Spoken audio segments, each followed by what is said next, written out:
વાત મોંઘવારીની છે તો જે ધારાસભ્યો છે ગુજરાતના જેટલા પણ બધાયનો પગાર લાખોની સંખ્યામાં ક્લાસ વન અધિકારીને હારે ધારાસભ્યને પગાર આપવામાં આવે છે.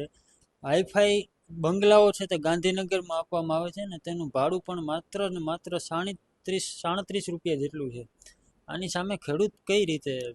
હવે એ વાતમાં પડીને ભાઈ તો અમારો આખો મુદ્દો ડાયવર્ટ થાય કે એ લોકો હકીકતમાં એનો પગાર જ હોવો જોઈએ. અમે એમ નથી કે ન હોવો જોઈએ, નિયમ મુજબ હોવો જોઈએ. હમણાં જ 8મું પગાર પંચ આવે છે, બધા અધિકારીઓને નોકરીઓને, અમને કોઈનો વિરોધ નથી, પણ અમારી એક જ વાત છે, જે મોંઘવારી વધે છે એ લોકોના પગાર વધે છે, એવી રીતે અમારા ખેત પેદાશોના મોંઘવારી પ્રમાણે ભાવ મળવા જોઈએ. અને અમે હવે ખેડૂતો મેળવવા માટે આગળ વધશું, એક થાશું ગાંધી ચિંધ્યા રાહે. કોઈને તકલીફ ન પડે, તંત્રને, સરકારને કે વિરોધ પક્ષને કોઈને અમારે તકલીફ દેવી નથી. અમારી મોટી ભૂલ છે કે અમે રાજકીય પક્ષો પાછળ દેશ આઝાદ થયા પછી આ રાજકીય ખૂટિયાઓને પેદા કરવા પાછળ અમે બહુ મોટી ભૂલ કરીશ.